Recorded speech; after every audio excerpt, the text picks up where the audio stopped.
자, 오늘 샤우팅할 말씀은 6절입니다. 3장 6절 말씀. 사울의 집과 다윗의 집 사이에 이렇게 돼 있죠. 자, 우리 힘차게 샤우팅합니다. 시작. 사울의 집과 다윗의 집 사이에 전쟁이 있는 동안에 아브넬이 사울의 집에서 점점 권세를 잡으니라. 사울의 집과 다윗의 집 사이에 전쟁이 있는 동안에 아브넬이 사울의 집에서 점점 권세를 잡으니라. 사울의 집과 다윗의 집 사이에 전쟁이 있는 동안에 아브넬이 사울의 집에서 점점 권세를 잡으니라. 사무엘하 3장 6절 말씀. 아멘. 오늘 제목은 뭘까요? 땡땡의 분열을 조심하라. 네. 장로님 좋습니다. 내부의 분열을 조심하라 라는 이야기입니다. 내부의 분열. 제 설교를 봤나요? 네. 역시 마음이 통하는 우리 형님이십니다. 네. 네. 자, 제 인생에서 가장 우울한 부활절이 있었어요. 가장 우울한 부활절. 그다음에 부활절 이후에 바로 5월 가정의 달이잖아요. 그래서 가장 우울한 5월이었어요. 그게 언제였냐면 2014년 4월 16일 전남 진도 해상에서 일어난 세월호 침몰 사고. 이때 이거 여러분 해상 사고가 아니라 여러 내부 문제들의 복합적으로 일어난 아주 비극적인 사건입니다. 그러니까 뭐 해상에서 뭐 여러 가지 스토리가 있잖아요. 증명되지 않은 이야기. 그게 아니라 이거는 배 안에 문제가 있었던 겁니다.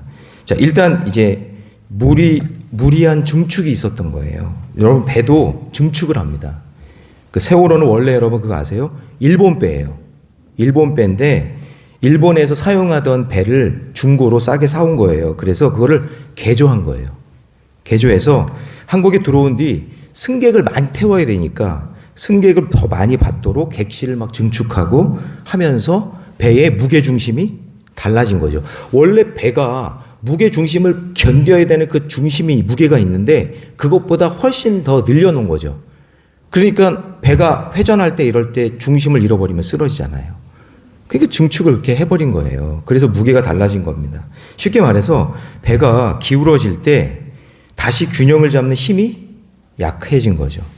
게다가 사고 당시에 거기에 이제 사람만 태우는 게 아니라 차도 태우고 뭐 짐도 채우고 막 그러는데 그런 짐들을 결박시켜야 되는데 허용량보다 많이 세우다 보니까 그런 게 없이 그냥 막 채워놓고 결박도 안 해놓은 거예요. 묶어놓지 않은 거죠.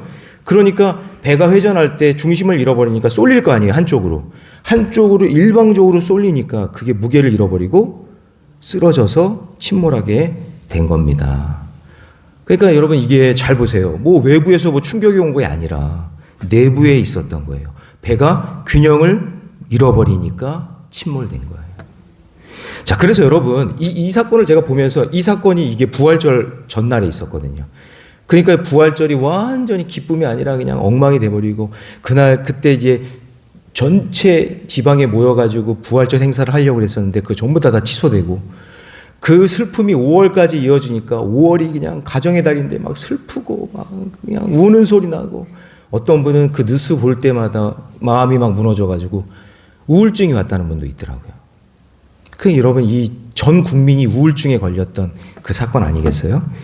그래서 여러분 어떤 집이나 공동체가 무너질 때를 보면은 어떤 외부의 공격 그게로 무너지는 게 아니라 대부분 겉은 멀쩡해 보여도 내부의 균형이 무너지면 공동체는 거기서부터 큰 위기가 오게 되는 거예요. 그러니까 사탄은 언제나 여러분 공동체, 가정을 무너뜨릴 때 먼저 내부적인 분열을 일으킨다는 겁니다. 예.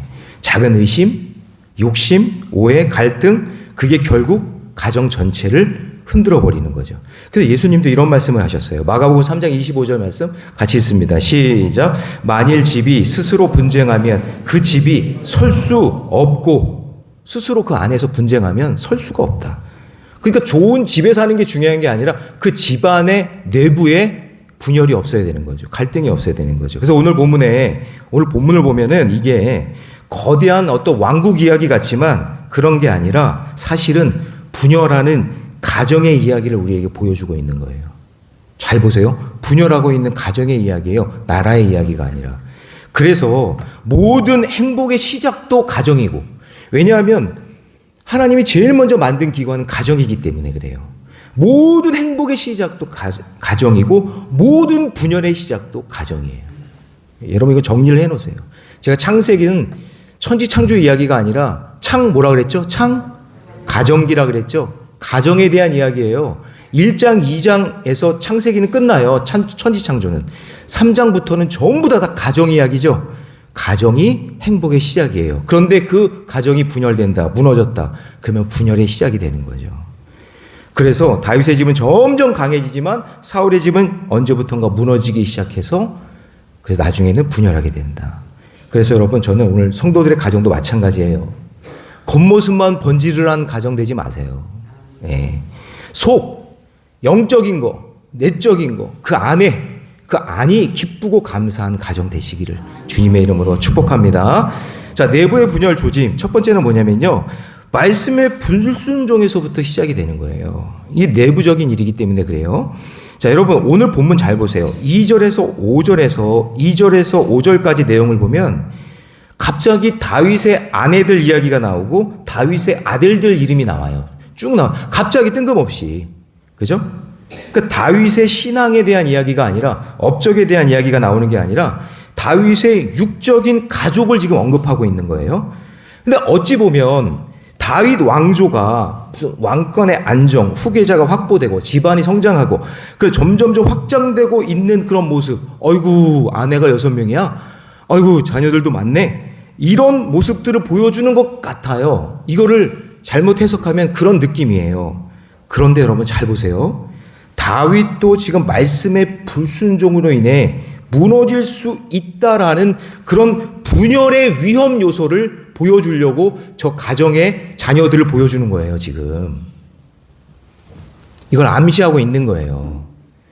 자, 여러분, 다윗은 여러 아내를 두었어요. 오늘 본문에서만 6명의 아내를 두었죠? 근데 여러분, 최초의 아내가 미갈이었죠. 그 다음에 나중에 밧세바까지 얻기 때문에 아내가 8명이에요. 여러분, 아내가 많은 것은 성경적이지 않아요. 결혼은 하나님이 만드신 제도인데 창세기서부터 나와 있어요. 이러므로 남자가 부모를 떠나 그의 아내와 합하여 둘이 한 몸을 이룬다. 둘이 한 몸을 이루는 게 가정이거든요. 그러니까 성경의 이상적인 결혼관은 한 남자와 한 여자가 결혼하는 거예요. 그게 언약의 약속이에요. 그게 하나님의 방법이에요. 그게 하나님이 만드신 가정이에요.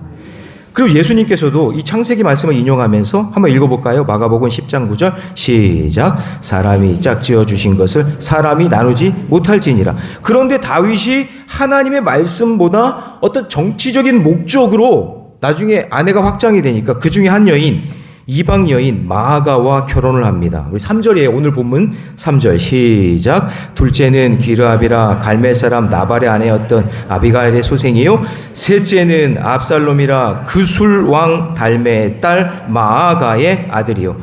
그러니까 지금 이 마아가라는 이 여인에서 나온 아들이 압살롬인데 여러분 훗날 엄청난 분열을 일으키는 인물이 된 사람이 누구냐면 아들 압살롬이잖아요. 이름도 압살롬이에요. 여러분 이게 말씀의 불순종, 그러니까 불신결혼으로 인해 태어난 아들이잖아요. 이방 여인이에요. 이방 여인. 그러니까 다윗은 다양한 관계 속에서 가정을 이루어 갔지만 겉으로 보면 아내가 6명, 나중에 8명, 자녀들도 그렇게 많아? 막 겉으로는 번지르르하게 막 많아지는 것 같고 그렇게 형통하는 것 같지만 겉으로 보면 번성처럼 보이지만 그러나 정말 흥미로운 것은 여기에 나오는 자녀들 중에 분열의 중심이 서 있는 아들들이 지금 아까 읽었던 말씀 가운데 그 아들들이 나와요. 암논 보세요. 암논. 누이 다말을 성폭력으로 겁탈하죠. 그래서 그것 때문에 압살롬과 갈등하잖아요. 압살롬은요. 이게 아버지가 이 암논과 이 누이를 이렇게 겁탈한 것에 대해서 이걸 처리하지 못하니까 압살롬이 갑자기 화가 나서 반역하죠. 아도니아는 어떻게 해요? 아버지가 늙자, 다윗이 늙자 그 왕위를 뺏으려고 막 그냥 공격하잖아요. 그러니까 여러분 보세요. 성경은 단순히 성공한 다윗만 기록하지 않고 말씀의 불순종으로 인한 연약함과 위험성, 그것도 지금 같이 보여주는 게 오늘 2절에서 5절까지 말씀이에요. 그러니까 하나님은 다윗을 사용하셨지만 말씀의 불순종한 모습까지 모두 기뻐하지 않아요. 딱 봤을 때, 너가 인간 다윗으로서의 그 모습에 좋은 것에 대해서는 기록하지만 나쁜 것에 대해서도 빼지 않고 그대로 이야기하고 있는 거죠. 그래서 점점 강해지는 것이 겉모습만 커지는 것이라면 여러분, 그것은 건강한 성장이 아니에요. 그래서 하나님의 축복은 단순한 외적 성장만이 아니라 하나님 말씀에 순종함으로 내적인 중심이 더 하나님께 향하고 있고 거룩하고 복되게 살아가는 인생이 되어야 될 줄로 믿습니다. 그래서 여러분, 어떤 상황이라도 하나님 중심, 말씀 중심, 성전 중심, 공동체 중심으로 흔들리지 말고 살아가시기를 주님의 이름으로 축원합니다. 자, 적용 질문 같이 있습니다. 시작. 나는 외적인 것에 대한 욕심 때문에 말씀의 불순종으로 내적인 균형을 무너뜨린 지 있지 않습니까? 바라기는 더 많이 가지려는 욕심보다 하나님이 맡기신 가정을 말씀에 순종함으로 소중히 지켜나가시기를 주님의 이름으로 축복합니다. 자, 두 번째요. 내부의 분열의 조짐은 숨겨진 욕망으로 심화가 되는데, 자, 이제 북이스라엘 쪽 이야기가 나옵니다. 6절 말씀 같이 있습니다. 시작. 사울의 집과 다윗의 집 사이에 전쟁이 있는 동안에 아브넬이 사울의 집에서 점점 권세를 잡으니라. 자, 사울의 집이 약해지는 가운데 아브넬 장군이 점점점 권력을 붙잡고 있대요. 여러분, 이것도 이상하죠? 원래 집이 기울고 있는데 한 사람이 지금 권력을 붙잡는데요. 자, 이것을 눈치챈 이스보셋이 아브넬이 자기 아버지 사울의 첩 리스바를 취하고 사실상 왕권까지 넘보고 있다는 그런 행동을 고발합니다. 7절 말씀 같이 있습니다. 시작. 사울에게 첩이 있었으니 이름은 리스바요 야의 딸이어라. 이스보셋이 아브넬에게 이르되 내가 어찌하여 내 아버지의 첩과 통관하였느냐 하니, 여러분 잘 보세요. 말씀의 기준이 없으니 이곳저곳에서 숨겨진 욕망이 드러나고 그 숨겨진 욕망이 말씀으로 해석되지 않으니까 그 가정에 엄청난 분열이 일어납니다. 이스보셋은 이게 점점 강해지는 아브넬을 경계하는 거예요. 사실 여러분, 아브넬이 이스보셋을 왕으로 세운 거 아니에요.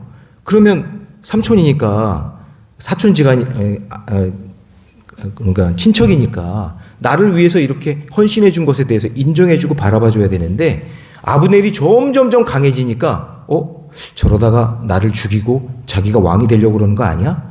이런 생각을 하는 거죠. 겉으로는 나라를 위해 세우는 것 같지만 실제로는 사울의 빈자리를 차지하려고 각자의 욕망이 충돌하고 있는 거죠. 그 분열은 대부분, 여러분 보세요, 밖에 있는 적보다 내부의 욕망에서부터 시작이 됩니다. 그래서 가룟 유다 보세요. 겉으로는 제자였지만 나름대로 새로운 세상을 기대했던 사람이잖아요. 근데 예수님의 사역 방향성과 자기가 맞지 않으니까 자기의 숨겨진 욕망이 드러나는 거예요. 그게 예수님 은삼십에 팔아버리는 거예요. 결국 숨겨진 욕망은 예수님을 배신하는 비극으로 이어지고, 그리고 스스로 목숨을 끊게 되고. 그래서 가정 안에서도요, 숨겨진 욕망이 있을 수 있어요. 그것이 성적이든 그것이 물질적이든 처음에는 어떻게 작게 시작한 일들인데 대화하지 않고 계속해서 감정적으로 쌓이다 보면, 그러니까 여러분, 저는 아쉬운 게, 아니 이스보셋과 이 아브넬이 처음에 얼마나 좋았어요. 네가 사울 왕의 아들이니까, 넷째 아들이니까 네가 왕이 되면 돼. 그래서 아브넬이 왕으로 세워준 거잖아요. 그러면 서로 좋은 관계 속에서 계속해서 대화하고 또 앞으로 뭐 어떻게 해야 될지 이렇게 의지하면서 이렇게 하면 좋은데, 서서히 대화하지 않고 마음이 갈라지니까 관계가 무너지고 분열하기 시작하는 거예요. 밖에서 볼 때는 어떻게 저렇게 가족 중에 이렇게 왕을 세우고 어떻게 이렇게 아름다운 그런 모습으로 이렇게 가나, 이렇게 보여지지만 어떻게 보면 교회적으로도 보면 저 집안은 성령 충만한 집안 같고 3대가 신앙생활하니까 아무 문제가 없는 것 같고 막 그런 모습처럼 보이지만 솔직히 그 집안 내부적으로는 갈등하고 싸우고 막 그냥 모함하고 비난하고 하는 모습들이 있다라는 거예요. 우리 모습은 안 그런가? 저희 집부터 보는 거예요. 저희 집부터. 그래서 교회를 가장 위험하게 만드는 적은, 가정을 가장 위험하게 만드는 적은 밖에 공격이 있는 게 아니라 안에서부터 시작된다라는 것을 아셔야 됩니다. 그래서 여러분 우리 같이 함께 기도해야 되고 온 가족이 함께 믿음 안에 서야 되고 신앙의 일치를 이루어야 된다는 것을 여러분 기억하셔야 된다는 거죠. 자, 적용 질문 같이 있습니다. 시작. 나는 믿음의 가정을 세우기보다 내 숨겨진 욕망에 더 집착하고 있지 않습니까? 자, 이제는 내 자리와 자존심을 지키는 일보다 공동체, 내 가정이 하나 되는 일에 더 힘쓰셔야 됩니다. 예. 남의 아픔이, 지금 내 가족의 아픔이 무엇인지, 지금 힘들어 있는 부분이 무엇인지 그것을 볼 수 있는 눈이 열리기를 주님의 이름으로 축원합니다. 자, 이제 내부적인 본연의 조짐으로 인해서 어떻게 되냐? 결국에는 어떻게 관계가 갈라지게 된다라는 거죠. 자, 이스보셋의 말을 들은 아브넬은 들통났는지 아니면 누명을 썼는지 모르겠지만 크게 분노하면서 거친 말을 쏟아내기 시작합니다. 자, 이제 그게 다 다른 거예요. 자, 8절 말씀 같이 있습니다. 다 같이 시작.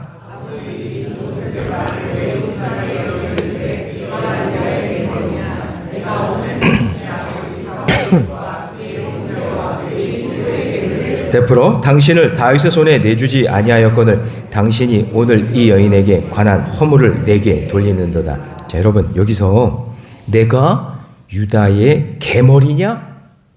이렇게 말하죠. 이 말의 의미는요, 네가 나를 하찮고 배신자 같은 그런 개 같은 존재로 보느냐라는 거예요. 여러분 이스라엘은요 지금도요 개를 아주 모욕적인 욕으로 생각해요. 개에 대해서 지금도. 우리나라는 비교적 친근하게 생각하죠. 개를. 개 좋아. 개 신나. 개 예쁘다. 맛있는데도 개 맛있다. 그래요. 놀랐어요. 애들이 갑자기, 저희 아이들이 그래요. 저희 아이들이 막 음식을 먹다가 개 맛있다 막 그래요. 개 예쁘다. 예쁜데 개 예쁘대. 웃긴데 개 웃기다. 우리나라 사람들 개를 되게 좋아하는 것 같아요. 근데 여러분 보세요. 지금 아브넬은 이스보셋의 말 한마디에 깊이 지금 분노하는 거예요. 왜냐하면 사람의 언어는 단순한 소리가 아니라 상대의 존재를 어떻게 바라보는가가 담겨져 있잖아요. 지금 이스보셋은 아브넬을 개로 보는 거예요. 어떻게 보면 자녀가 부모를 개로 보는 거예요. 자기를 왕으로 세워준 그 부모 같은 존재를 개로 보는 거예요. 너무나 슬픈 거예요. 나의 언어는요, 내면의 영혼이에요. 그 사람의 말이 그 사람의 영혼, 그 사람 존재란 말이에요. 사람의 말은 결국 그 사람 안에 무언가 담겨져 있기 때문에 그게 나오는 거잖아요. 존중이 있는 영혼에서는 살리는 말이 나오는 거고, 분노와 교환이 가득한 영혼에서는 찌르는 말이 나오는 거예요. 그 이스보셋의 어리석고 미련한 말은 결국 아브넬의 마음을 무너뜨리고 한 나라의 관계를 흔들어서 분열하게 만들고 그 아브넬이 그 나라 통째를 들어서 다윗에게 갖다 줘요. 말 한마디 때문에. 그러니까 다윗은 뭐예요? 지금 여러분 보세요. 이게 특징이 뭐냐면 다윗이 아무 일도 하지 않았어. 다윗은 아무 일도 하지 않아요. 뭐 땅을 차지하려고 전쟁을 치르지도 않아. 아무 말도 하지 않아. 그런데 이 이스보셋이 아브넬에게 했던 말, 이 개 같은 인생아, 너는 개야 라고 한 그 말을 들은 아브넬이 그 북이스라엘의 큰 땅을 통째로 들어서 나중에 다윗에게 갖다 줘요. 말 한마디 때문에. 개라고 말한 것 때문에. 여러분, 말은 공기 중에 사라지는 소리가 아니라 그 사람의 마음에 남아요. 흔적이 돼서 남아요. 그래서 여러분 성경은 죽고 사는 것이 혀의 힘에 있다 그래요. 혀의 권세에 있다 그러거든요. 이 말로 사람 죽이고 살리는 거죠. 그래서 한마디의 언어가 사람을 일으킬 수도 있고 한마디의 언어가 관계를 무너뜨릴 수 있는 거죠. 그래서 여러분 점점점 다운되고 점점점 무너지는 가정에 보면 그 가정의 말을 보면 알아요. 언어 수준을 보면 알아요. 결국 여러분 우리의 언어는 지식의 표현이 아니라 영혼의 표현이고 이스보셋은 아브넬을 개 같은 존재로 본 거예요. 아브넬은 그 감정을 제어하지 못한 채 그 격한 말로 반응하면서 결국은 등을 돌리고 그 나라를 잃어버리게 되는 거죠. 자, 여러분 이 장면은 단순한 감정 싸움이 아니라 겉으로는 왕이 이스보셋이었지만 실제 힘은 아브넬에게 있다는 사실을 좀 보여주면서 그러면 서로 존중해주고 이해해줬어야 되는데 이미 영적으로 점점점 무너져가고 있는 가정이다 보니 서로를 의심하게 되고 서로를 믿지 못하니 그 입에서 개 같은 언어가 나오는 거예요. 결국 이 사건 이후에 아브넬의 마음이 돌아서서 다윗 편으로 가고 이제 사울의 집안은 급속도로 망하게 되는 거죠. 자, 그래서 이게 이제 유난히 여러분 길지 않아요? 10절 말씀이, 8절 말씀이 이 말을 딱 듣고 있던 이 이스보셋이 충격을 받고 이제 뭐라 그러죠? 자, 11절 같이 있습니다. 시작. 이스보셋이 아브넬을 두려워하여 감히 이제 여기서 완전히 무너진 거예요. 이스보셋이 이렇게 내가 얘기하면 당신이 우리 아버지 첩을 건드려서 어떻게 왕권을 뺏으려고 하는 그런 사람 아닙니까? 라고 말했다가 당신 개 같은 짓 하고 있지 않습니까? 라고 말했다가 도리어 이 아브넬의 이 엄청난 이 힘에 압도되어서 아무 말도 못하게 되는 그런 신세가 돼버리는 거죠. 점점 약해지는 사울의 집, 외부적인 공격 때문이 아니라 바로 내부적인 붕괴로 오기 시작했다. 그리고 말 한마디 때문에 무너진 것이다.